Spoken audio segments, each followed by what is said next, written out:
Surat economy રિજનના economy master પ્લાનના અનાવરણ પ્રસંગે આપણી સૌની સાથે મંચ ઉપર ઉપસ્થિત કેન્દ્રીય મંત્રી તથા યશસ્વી પ્રદેશ અધ્યક્ષ શ્રી સી.આર. પાટીલજી, મારા સાથી મંત્રી શ્રી કનુભાઈ દેસાઈ, શ્રી બળવંતસિંહ રાજપૂત, શ્રી હર્ષભાઈ સંઘવી, શ્રી મુકેશભાઈ પટેલ, શ્રી પ્રફુલભાઈ પાનસેરિયા, સાંસદ શ્રી મુકેશભાઈ દલાલ, શ્રી પ્રભુભાઈ વસાવા, શ્રી મનસુખભાઈ વસાવા, રાજ્યસભાના સાંસદ શ્રી ગોવિંદભાઈ ધોળકિયા, મેયર શ્રી દક્ષેશભાઈ માવાણી, મુખ્ય સલાહકાર શ્રી ડૉક્ટર હસમુખ અડિયાજી,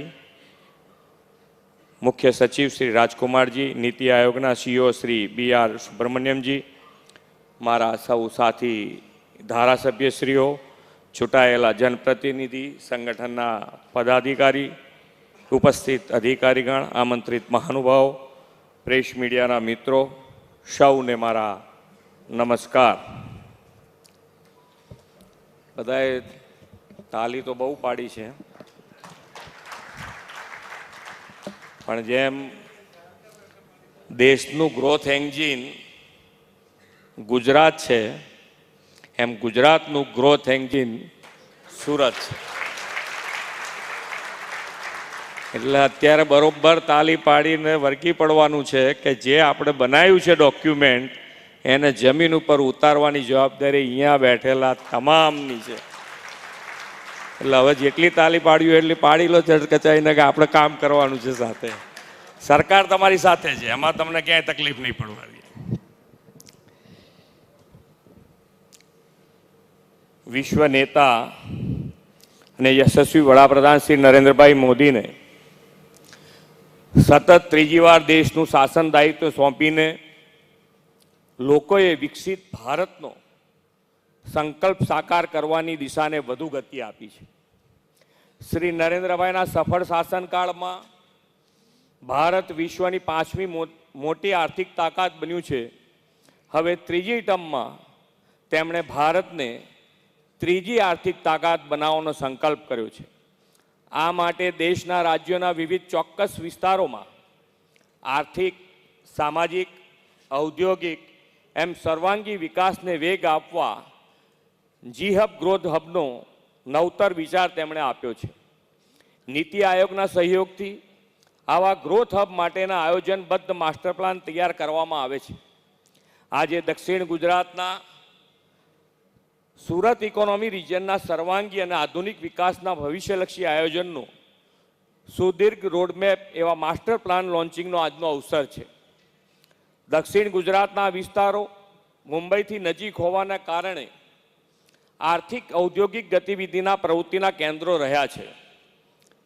1960માં જ્યારે ગુજરાત મહારાષ્ટ્રથી જુદું પડીને અલગ રાજ્ય બન્યું ત્યારે લોકો કહેતા કે માત્ર દરિયો, રણ અને ડુંગર ધરાવતું ગુજરાત શું વિકાસ કરવાનું હતું.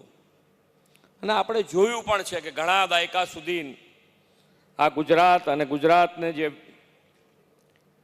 વિકાસ છે એ વિકાસ ખાલી તાપીથી વાપીની વચ્ચે જ રહ્યો.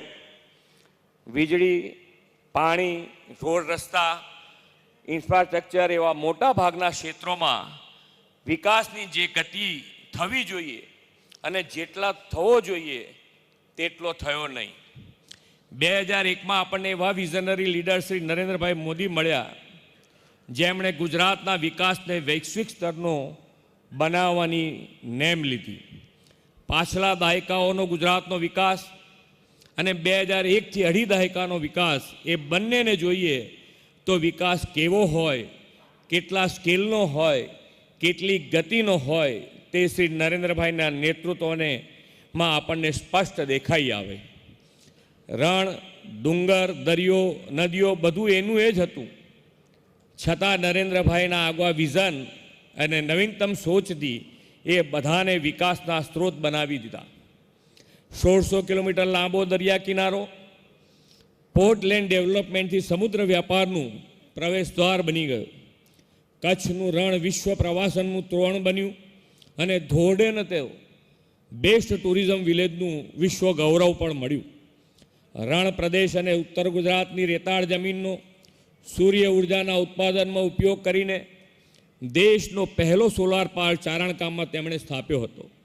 વીજળીનું એવું સુદૃઢીકરણ મેનેજમેન્ટ કર્યું છે કે છેક અંતરિયાળ ગામોમાં જ્યોતિર્ગ્રામ યોજનાથી 24/7 3 ફેઝ વીજળી પહોંચી. આના કારણે ગ્રામીણ અર્થતંત્રમાં પરિવર્તન આવ્યું. એટલું જ નહીં, ગામડાઓમાં પણ મલ્ટી સ્પેશિયાલિટી હોસ્પિટલ ખુલી.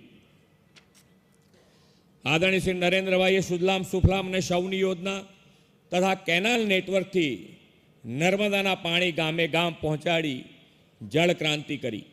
જળ શક્તિ અને જનશક્તિને જોડીને બેસ્ટ વોટર મેનેજમેન્ટ કર્યું. વાયબ્રન્ટ સમિટથી વિશ્વમાં manufacturing hub, auto hub, pharma hub, semiconductor hub તરીકે ગુજરાતની ઓળખ તેમણે ઊભી કરી. વાયબ્રન્ટ સમિટની આ સફળતાના પગલે રાજ્યમાં મોટા પાયે રોજગારી મળતી થઈ. પોલિસી ડ્રીવન અને સેક્ટર સ્પેસિફિક પોલિસીસ ધરાવતા સ્ટેટ તરીકે ગુજરાત દેશ વિદેશના ઉદ્યોગકારો માટે બેસ્ટ ચોઇસ ઓફ ઇન્વેસ્ટમેન્ટ બન્યું. શ્રેષ્ઠ લોજિસ્ટિક, ઇન્ફ્રાસ્ટ્રક્ચર ફેસિલિટીઝ અને